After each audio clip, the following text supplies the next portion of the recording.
I've been playing Pokemon since the OG Red version back in '98, and when presented with the iconic choice between the three starters, Charmander was my pick and my absolute boy. We journeyed through the entirety of Kanto together, battling gyms and rivals, catching other myriad of Pokemon to bolster out the roster, but Charmander was always there.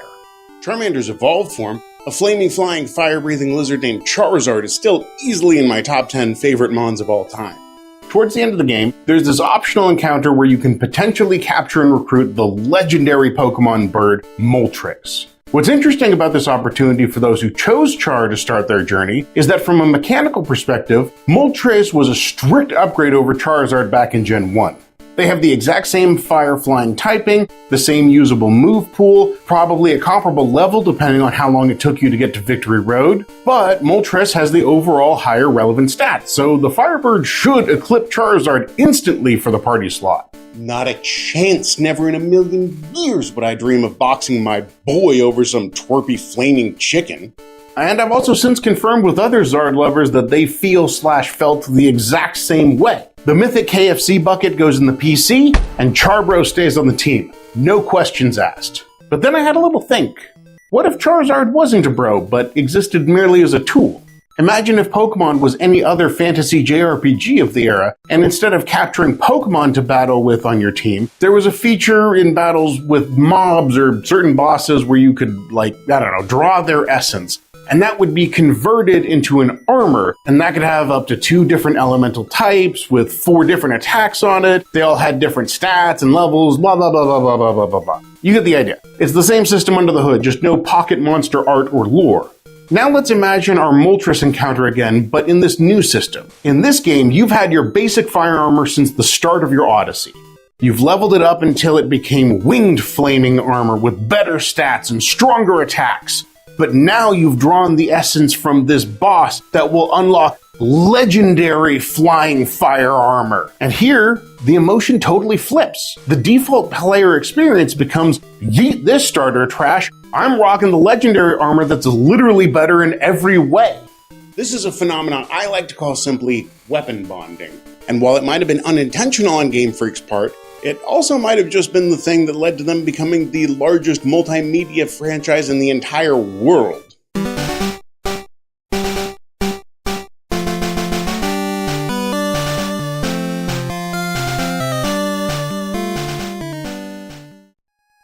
So what am I on about? This thing called weapon bonding is what happens when a player eschews optimization in a game, specifically due to an emotional attachment with an otherwise suboptimal or optional gameplay tool. Distinctly, not as an attachment that they have been instructed to form by the game or developer, but one that comes to fruition through a genuine reflection of self that a player has formed while this particular tool has been employed.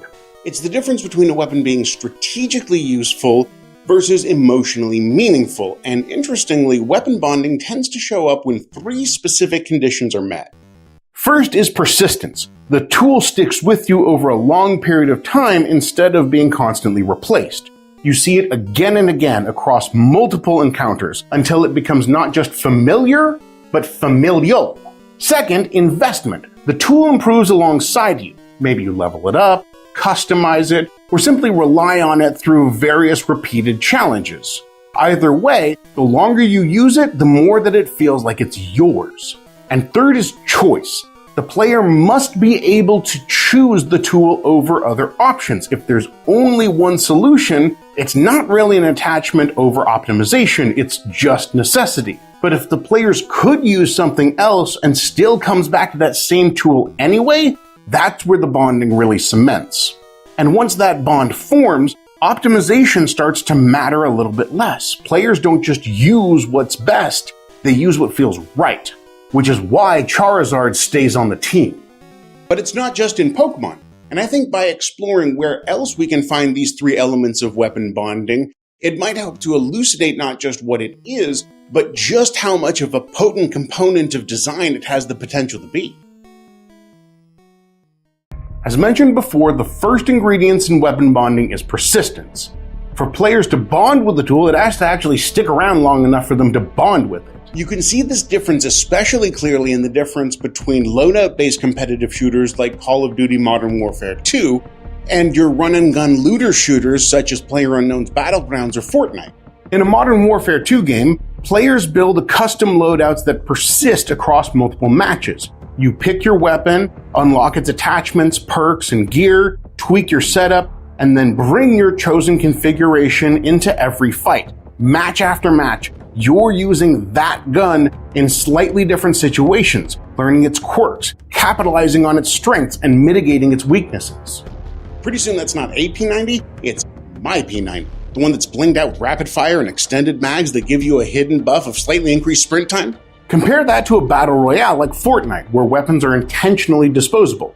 Every match starts from scratch, and the guns that you use are determined mostly by what you happen to find in that given scenario. Even if you do have a favorite weapon, there's no guarantee that you'll see it in any given round.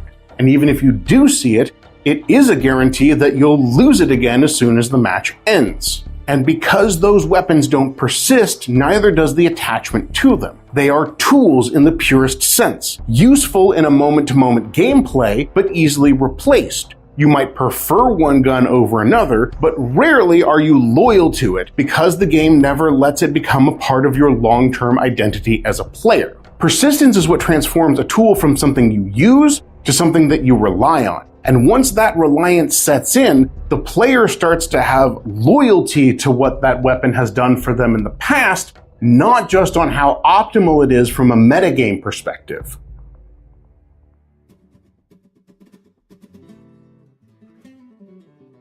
If persistence is the foundation for weapon bonding, then investment is the thing that boots it into the stratosphere. Once players start pouring resources into a tool, upgrading it, customizing it, and building around it, they're investing not only those resources, but also their personal attachment to it. A great example of this shows up in Resident Evil 4. Throughout the game, Leon's iconic attaché case is a constant exercise in optimization. Every weapon, every ammo stack, every healing item, every egg has to physically fit inside the limited grid of inventory spaces. Every square is precious, and every item that you carry means something else had to get left behind. And yet, despite this pressure to constantly optimize, most players will find one weapon and just invest heavily into it. For me, that was the shotgun. After I started buoying upgrades for it, boosting its damage, tightening its spread, bumping its capacity, oh man, so satisfying. Then suddenly my entire inventory started revolving around the shotty. I knew I had something really special when I started prioritizing carrying ammo for it instead of healing items. I had learned that the best defense was a good offense, and this thing was offensively sick.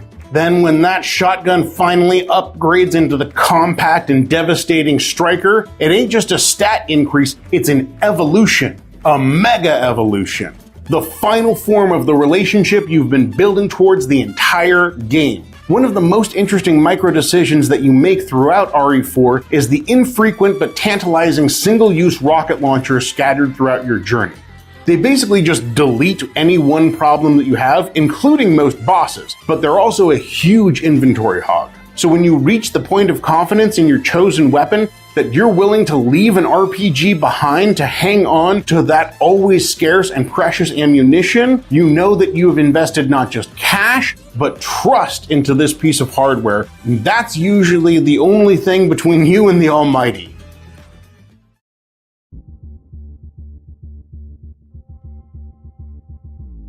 But none of the above makes it weapon bonding if there's not a choice. No matter how long a tool sticks with you, and no matter how much you've invested in it, bonding can't really happen unless you're actually choosing that tool over other sincerely viable alternatives. Even if the core gameplay of Loop is hyper engaging, when there's only one way forward, the necessity of it makes it so that you're still bonding with the game, not the weapon. However, in those instances when players could solve the problem in multiple ways and still end up gravitating towards the same tool anyway, that's when cohesion locks in. It is a subtle distinction, but I think one best illustrated by looking at two Valve classics. Half-Life 2, and Portal, and specifically the fantastical feature Firearm in each. Starting with Half-Life 2, at one point in the game you obtain the Gravity Gun, a strange, multi-purpose thingamajig that lets you grab objects in the environment and hurl them elsewhere, including at enemies, usually at enemies. The important thing about the Gravity Gun is not that it's powerful, it's that it's optional. You can still solve almost all combat encounters with traditional weapons if you want to. The Magnum works, the SMG works, the Antlion Bait works, well, sometimes. But there are absolutely situations where the more conventional combat's just going to be the safer pick in order to advance forward. But in what world is that ever going to be the more satisfying option than hucking a rusty saw blade at some Combine fucker's dome piece? The Gravity Gun is more than just another entry in the arsenal. It's a playstyle, a preference, a signature move. And not because the game demands it of me, because I demand it of the game.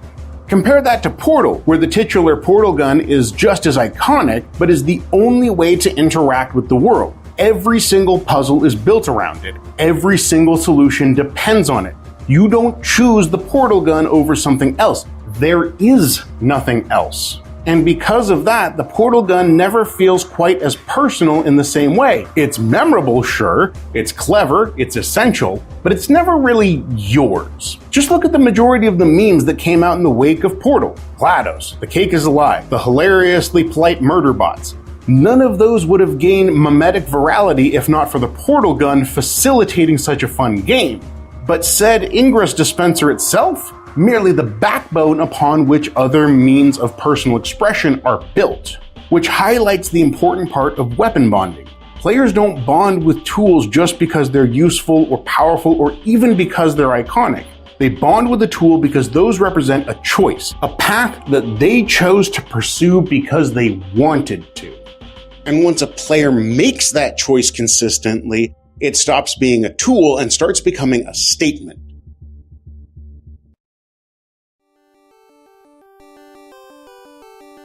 Video games are strange beasts. We tend to optimize our play with the micromanagerial degree that we won't even impose on our own lives. So when a design principle like weapon bonding pops up, it truly is remarkable in the sense that it's worth remarking upon. None of this is to say that weapon bonding is inherently mandatory design, or even that it's something that a game should be aiming for. Plenty of games benefit from tools being disposable, interchangeable, purely functional, or the only singular option. Weapon bonding isn't a rule, it's a tendency. It's a pattern that emerges when certain design choices line up in a particular way. It's a pattern I don't hear getting talked about very often. Players clearly experience it. Anyone who's ever refused to swap out their favorite weapon or to revive an old companion can tell you that, but it rarely comes up as an explicit part of game design discussion, which is a little surprising considering how powerfully it can shape the way that players interact with game systems. When it works, it can push players to make decisions that run completely counter to the logic of traditional game progression. The better item isn't always the preferred item. The optimal choice isn't always the one chosen. Sometimes players stick with what's familiar, what's invested in, and what they feel like is theirs. Because sometimes the most important part of a player's loadout isn't the numbers that are associated with the equipment, but the story attached to it. A story that's so powerful it can keep the legendary Firebird collecting dust in the PC, while the old starter continues to rock out on the squad.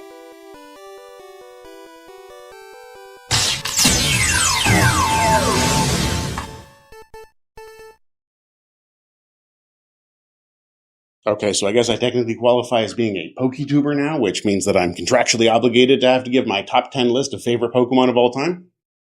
Mew's number 10, number 9 is Zapdos, number 8's Aggron, number 7's Nidoking, number 6 is Haxorus, number 5 is Volcarona, number 4 is Aegislash, number 3 is Charizard, number 2 is going to be Mamoswine, and number 1 is Shiny Primal Groudon, because he's my boy! My absolute boy!